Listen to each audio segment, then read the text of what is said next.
Welcome to Backstage Pass with David Nash, where the curtain lifts on the real entertainment industry.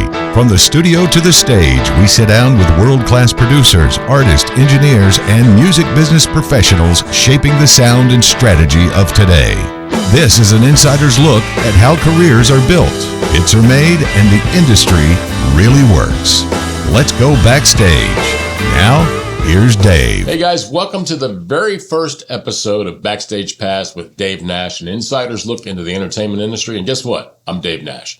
With me today on our very first episode is Mr. Will Freebody. That's Will right there. Known each other for a long time. Will's actually the executive producer of our show, as well as the president and CEO of Lyrico Entertainment, which is a pretty multifaceted company based out of Lexington, Kentucky. We're going to spend all these episodes talking about the music business, from celebrity musicians and entertainers to the guys in the background that do the engineering, the whole shit and shebang, as they would say. There you go. Yeah, Will, good to have you on, bud. The people that make it work. The people that make it work. So, Will, you've been doing this for a long time, like Methuselah long. I started in show business when I was 8 on children's television in New York. They had TV then? Yeah, barely. It was black and white. It's black and white. And the tubes were rounded like that. That was great. And I was on Wonderama, a show by Sonny Fox. Sonny Fox. He only died recently. He lived to be 95 years old. Wow. And you can Google him. You'll see he had a show called Wonderama. It was a sort of a game show for kids, and they showed black and white cartoons and things like that. Good stuff. Yeah, like the stuff we remember. I'm up in age a little bit myself, so I know where he's coming from with the black and white TV and all that stuff. And we could sit and talk for hours literally about Will's career in the music business, but just kind of summarized a little bit. He came from Long Island, New York, hit the stages in New York City at an early age, and was a musician, is a musician, has been his entire life. What do you play? What instruments? I know piano. Well, I play piano, I play guitar, I play bass, I play drums, I play trumpet, and then a handful of the brass, and I dabbled when I was younger with the reeds. So I played a bunch in my lifetime, but that was necessity in those days. Yeah, and I know you spent a lot of your career playing with some major groups and bands and all over the country, from South Florida to the East Coast and who knows where else. Well, I'm out of the country all the way to the West Coast, but I'm not here to talk about me today. Yeah. Mostly here to talk about what the podcast is going to do and a little bit about you. A little bit about me, which we'll get into that. But it's Will and I have known each other, I guess, going on 20 years. About that, yeah. About that. And we are together at Lyrico Studios in Lexington, Kentucky right now. We are a multifaceted studio, so we've got engineering, obviously, soundstage, which is incredible. We have 3 different record labels: Lyrico Envi Records, Tranquility Records, and Lyrico. Is that correct? Right. I got all the labels correct, but Tranquility Records. Tranquility. I got that. That's a Christian-based label, and then everything else falls under the other 2 labels. From rock to country, you name it, hip hop, we do it all. Really cool facility.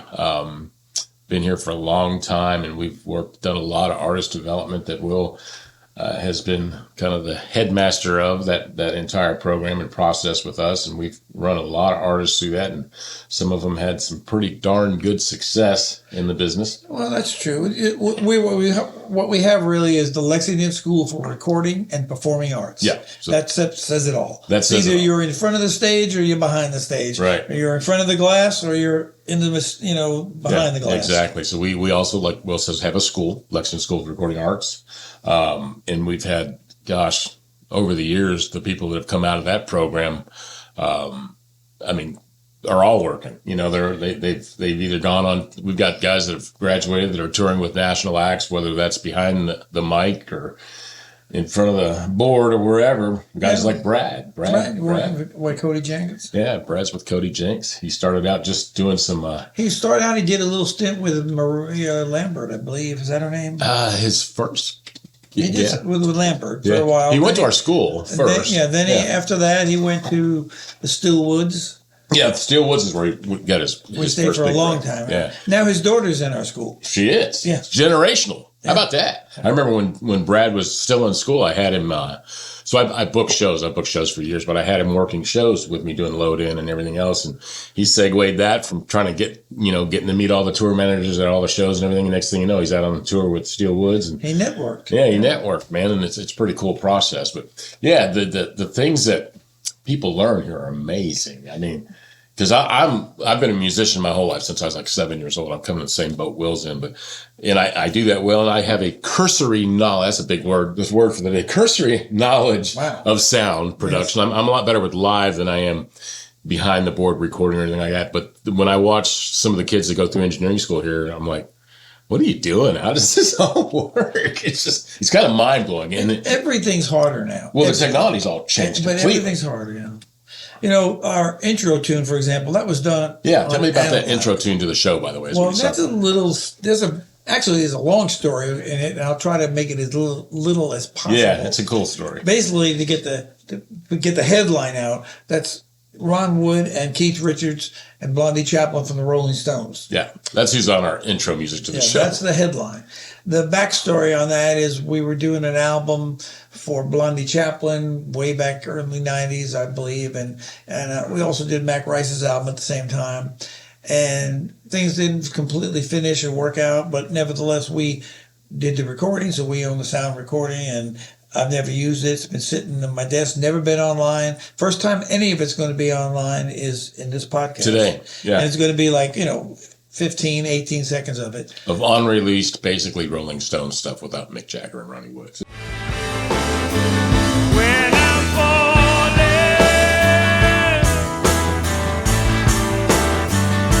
I don't know why.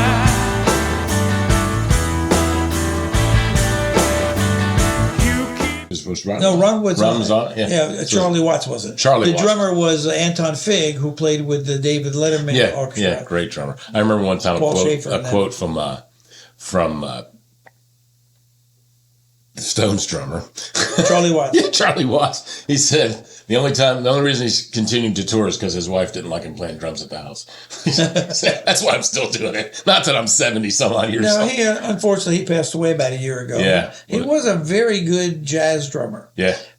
But he made his career in life, playing rock and roll. Well, so the guys like, drummers I think that are sometimes overlooked are Charlie and like Ringo Starr. But sit down at your kit and try to play some of those songs. Well, here's a quote about Ringo that I got directly from John Lennon when they said, how come the Beatles didn't have a better drummer? And John looked at the report and said, are you daft? We did have a different drummer. We didn't become the Beatles until we got Ringo. He was the best and the perfect drummer for the Beatles. Apparently. That's pretty high praise. It worked out for those guys pretty good. It worked out pretty well. And there's still two of them are still kicking. Yeah. That's one band I never got to book. Unfortunately, I was just a little young for that one. I would have been like 6 or 7 when they broke up. What year did they break up? 1970 or 69 to 70. It took about 6 months to break up. Yeah, I was 8. Wasn't booking anybody. I was playing drums then. I'd been gigging for years by that time. Yeah. And I know he had mentioned Mac Rice earlier. Mac is actually an artist that Will managed and we've had here multiple times. But for you people that don't know, his songs. One of the big ones, I suppose, would be Mustang Sally. Mac's the guy that wrote that song. Respect Yourself. Respect Yourself and 400 plus others. 24/7 man. Yeah. And in the industry, he's known as Sir Mac Rice. Sir Mac Rice, that's correct. And that's because his real name was Bonnie. If you look up who wrote Mustang Sally, you see Bonnie Rice. And he used to say to me, what were my parents thinking? Naming a black boy in the South, Bonnie. I don't know what they were thinking. But, that wouldn't work out. So he went by Mac since he's been about 14. And then he got the Sir added somewhere. Well, because all the guys, his hits he wrote, Yeah, that makes you a Sir. Yeah. It sure does. He was a really great, lovable man. Everybody felt like he was their grandfather. Oh, yeah. I remember I asked him, I said, because this is late in his life. Mac passed away a few years ago, but he was down recording with one of our bands, actually. And I asked him, I said, so Mac, what do you do up there in Detroit? He's from Detroit. I said, what do you do up there in Detroit nowadays? He goes, man, Dave, I really just go to the mailbox and get my checks. Because he's still getting his residual checks. Well, back then, the checks were mighty. Oh, yeah. Yeah. To the internet. Not today. The internet has kind of slowed those publishing checks down a little bit. It slowed a lot about the business down. They're not paying everybody for it. It is so hard for an act today. It's like Can you imagine and picture in your mind, if you could picture John Lennon and Elvis Presley and James Brown and any of those people waking up and going, how many likes did I get last night? How many followers? Come on. They didn't care about that stuff. No, they made art and they just kept on doing it and kept producing it and left that to someone else. But today's musicians have to be businessmen. And it takes the love out of it because, you love the music and you hate the business. Yeah. Or if you love the business, then you're a businessman in it. So I figured out, because I've been doing this since I was a little boy growing up in Detroit. I started as a drummer, that my path, I did the whole tour thing in the 80s and played the bar gigs and all that good stuff like any other drummer would. And then I realized, I think at some point in time, that my best foot forward would be on the business side. When I met you, Dave's a really good promo man. He's the kind of guy that, make you see a ship in the desert and then sell you a ticket. That's right. That's right. And every music business needs that. Every business, not just music business. Well, it's like P.T. Barnum. Right.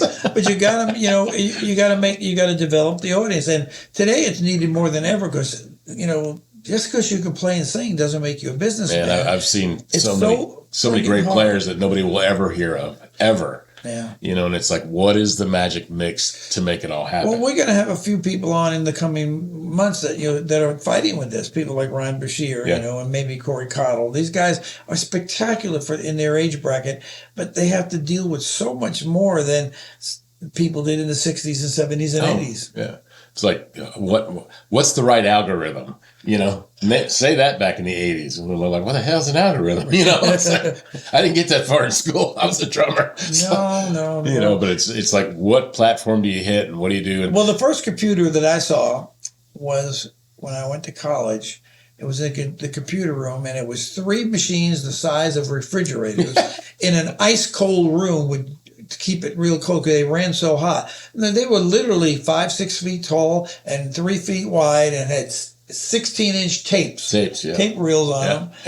Yeah. And who would ever think that it would end up like this? That's it. Yeah. That could send you to the moon. And you can't be famous without this. No, you can't. You can't. And we're going to talk about that eventually, in further podcasts down the road about what are maybe some of the right moves to take, what are definitely some of the wrong moves to make as far as, getting your music out in front of the masses and what platform works. When are you going to release your music? What are you going to do before you release the music? But it's all a formula and it's ever changing. It really is. Dave's just the right age. See, because him being 10 years younger than me, he's still old enough to know and remember what the tape, what the business was like when it was rooted in a time when you didn't have pitch shifting because everybody could sing. You didn't get a job unless you could sing on pitch. And yet he's still close enough to that age of the computer where he's sort of got a better lock on this whole thing about marketing and promoting because you got to do both now. And, it's like I remember I took a young artist that someone had worked with, and they were managing him. He's a country artist, and he was getting to the point where he was getting some notoriety.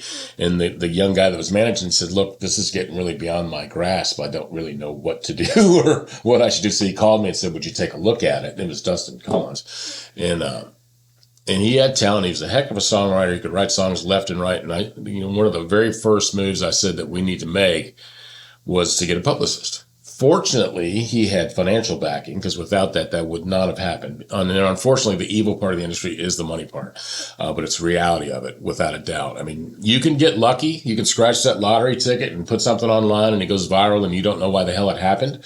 Or you can have money and someone to invest in your promotion and all that. And unfortunately, we had that. So the very first thing that happened with Dustin is we hooked him up with a very well-known publicist down in Nashville.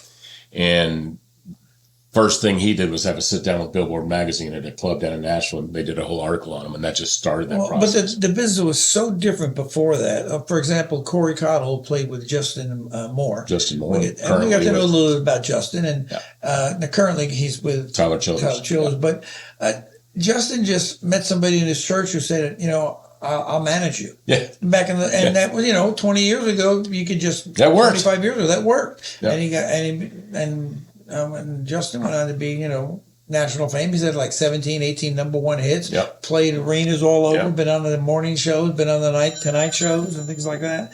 He's been all around. How'd that happen? and he just did it with a guy from his church. Yeah. Today, though, I just think it's so hard. It's a little depressing, and A little. you got to have so much tenacity because there's nothing but heartaches. In the old days, you knew that. Well, I still believe this, and I could be wrong. This is technology. Because what I say about everything, I could be wrong about everything, but I believe that hard work will beat everything, including AI. Everything stems from hard work. But when it comes to show business, it's different because you have to work hard to get there, but then it's up to the public. Oh, absolutely. And without record labels, like in the old days, we had record labels that did all this. Now the record labels want to lay back and take a third of your money and let you do all the work. And I don't blame them. And they're not going to give you any money either to do any of that work. Right. Because they're not making much money. No. People don't buy records anymore. Yeah, it's ticket sales. But now you had professionals, though, then. See, think about it this way. We had professional musicians, we had professional marketers, professional management, professional PR. Now, would you want to go to a dentist that just went online and learned, or do you want to go to a professional dentist who went to a school and knew how to be a dentist? Right. And today, it's an open season. I read a fact that just blew me away. I had to read it 3 different times in 3 different places. That 100,000 songs are released every day in the world. Every day. Now, back in the Beatles' time, maybe 10 to 15,000 records were released, and most of them didn't make money. A year. Yeah, 10 to 15,000 per year. Now, 100,000 a day. So it's so cluttered out there. And well, then you tie the new AI, And sometimes it's not even musicians; it's all AI. You showed me a song you said that you wrote. You put in some keywords. You put in a style that you wanted, a singer that you wanted to sound like, and boom. And how long did it take you? Just say 3 seconds? I mean, to write the lyrics, it took a minute. But for them to produce the song, 30 seconds. 30 seconds. And I'm not knocking the AI thing at all, because as a songwriter, man, it's a great tool. It really is, because it lets you be able to sit and write lyrics, especially if you're a lyricist specifically, to write those lyrics, and then instead of like old days, hey, I wrote this song, you take it to band practice, and 4 days later you got a song. Now you can just write the lyrics and pop it into the whatever program, I'm not going to mention their names, and they'll produce you a song, and you can do that 100 times. You get 100 different vibes. One of the things I see today is everything's a little backwards. Yeah. When I was a kid and you were a kid, you didn't get in the studio until you played 10,000 hours. No. You were like, even people like the Beatles, you spent years playing. Today, everybody records right away. Again, they set this up and they're making a record, or they go in the studio right away without even performing. So I meet instrumentalists, and I meet singers, and I meet writers that have never performed this song in front of a crowd, and yet they're performing it in front of a microphone. Yeah. And it changes when you spend like 6 months playing those songs in front of people, then you go record them. They are much more solid. They connect with people better because you've learned where the emphasis should be. You've changed a word or two here and there. Now that doesn't happen. Works, what doesn't work. Everything's just right away in the studio. And we've dealt with so much on the A&R end, on my end. Explain what A&R is for people who don't know. Artists and repertoire. So it's, those are guys at labels that handle the artist and what they do and how they do it. And we look for talent at the same time.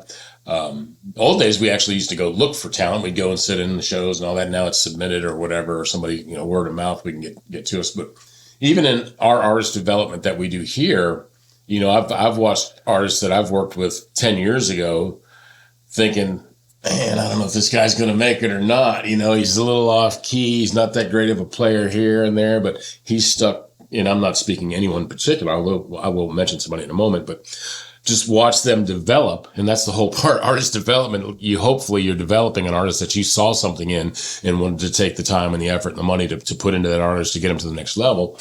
But just to watch that transition, because they're working every day at their craft, maybe they're not hearing what they need to hear, and we're showing them how to hear it. One of the biggest things is performance. You can get people that can sing the phone book, you put them on stage and they look horrible. There again, the culture.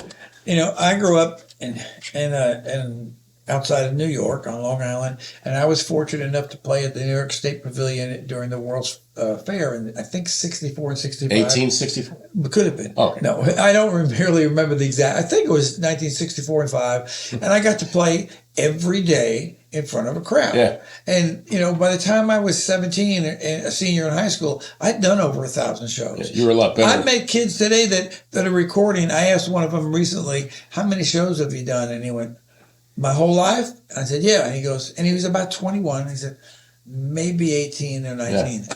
Well, I just, a guy we're going to have on the show here coming up, one of our episodes is going to be with a 2-time Grammy nominated producer who's got 4 multi-platinum albums that he's produced.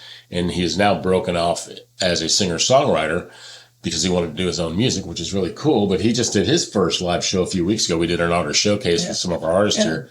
And he did a great job. He did. But it was his first show. We have him at all the levels. He was opening for Ryan Bashir, who's now done probably several thousand shows. Yeah, and he was the artist I was talking about when I first heard him. I was like, I don't know if this is going to work, Ryan. Yeah. But now he's bought like 3 houses and moved to Nashville. And he's doing great, and he flies to Honduras for shows. He goes up to Canada. He goes to wherever. He West Coast, East Coast, Louisiana, Ohio. He's just all over the place. Yeah. But there was a time, you're worried about him. Is he going to make it? Yeah. But now he's at that level where he's like, here's everybody. Now he's here. Right. But how do you get here without a record label? It's so hard. It is. That's a lot of the luck thing. And it's, we can talk about how to utilize social media and, should I be doing Instagram? Should I be doing TikTok? Should I be snapping? What should I be doing? Facebook, is that still even a thing? Is YouTube a thing? They're all things, okay? But trying to figure out when to post, how to post, what content to post, how long that content is to get people to actually engage in it. Those are all things we're going to talk about in future podcasts, but it's a process. But if you don't do it, if you say, oh, man, I'm just going to pop a couple videos up and maybe somebody will see it. Well, like you said, there's thousands and thousands of people doing the exact same thing every day around the world, not just here in the U.S. But well, one of the everywhere. reasons we're hoping our podcast will give some of those kids and those people we talked about for another little place to showcase, and hear them talk and maybe pick up a few fans. And it's just so hard, and I don't envy what they have to do. And everybody used to like to hate their record labels. Of course, the most famous one was Prince, the artist formerly known as Prince, then just the artist because he didn't want to be associated. Yeah. Meanwhile, they took a kid from Minneapolis that was playing local bars and made him a millionaire. Bazillionaire. Oh, so what did they do wrong? I don't know. That's what I say when people say they watched the new movie about Elvis. Man, the Colonel, he was terrible. I said, well, no, wait a minute. They were both addicts, first of all. Yeah. One was an alcoholic and one was a drug addict. But he took a truck driver that nobody knew. He said, I'm going to make you the most famous person in the world. Yeah. And he did it. From Tupelo, Mississippi. Right. So what did he do wrong? He had personal problems like most people do. All of us have, idiosyncrasies. Big word. Yeah. And all of us have little problems. And he was an alcoholic and a gambler. Yeah. But he made Elvis the most known name in show business. Now, once that was done, did he always do the right thing? Probably not. No. But without Colonel Tom, there would have been no Elvis. And Elvis could have walked anytime he wanted. Oh, yeah. But Elvis, made a deal. He knew. He said, look, we when they split 50-50, it wasn't like a regular manager. No. But he took a kid that had no show business career at all. He delivered stuff in a truck. One of the things I wanted to touch base on, well, I get a chance for me to talk a little bit because I normally let everybody else talk in the future, is that people are always saying, man, what do I got to do to get a record deal? And I've been telling people for the last 10 years, you're not searching for a record deal. You're searching for a representation deal on booking. Because, and here's the because, that's okay? Exactly right. So the record deal, 1 in a million. Good luck to you. I hope you get it, and that could be the end game or not. But what you want to do is you want to be performing, you want to be working, you want to be playing. If you create enough noise on social media or whatever, doing club scenes and traveling and getting your name out amongst the states, at some point in time, if you're putting asses in seats, is what I call it, and you're selling liquor at clubs and you're selling them out, the booking agencies are going to say, okay, we can monetize this. Okay. And I've got a perfect example of a kid who blew up, Kane Brown. He went viral. That's a whole long story. I think I'm going to get into it in another podcast. But the booking agency realized that he could sell out venues quickly because he'd blown up online and social media. And he got his booking deal before he ever got a record deal. And the record deal came much, much later, and it was very substantial. And now he's an extremely established artist in the country vein and pop. But you're looking for the booking deal, because at the end of the day, it's a money industry. Well, at the end of the day, it's show business. It's show business. Not show fun. No, it's not show fun. You have to make money at it. And you brought up a point about you have to have agents and all. If people can't make money on you, why would they book you? We'll book this guy because we can make money on him. So the whole point is instead of worried about a record deal, worry about how to be saleable, how to be likable, how to get put, like you said, put asses in the seats. How to make people say, I want to go see him. I mean, even at local venues and clubs, I've booked locals for years. They're like, well, can the band bring a crowd?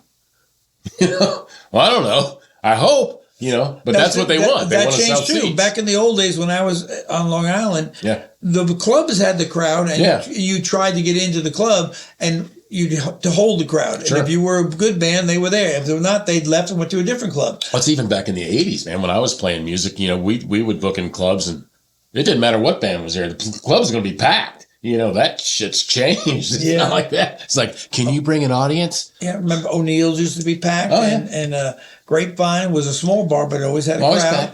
Yeah. And the place that Charlie owned over on Clay's Mill, I can't remember the name of it.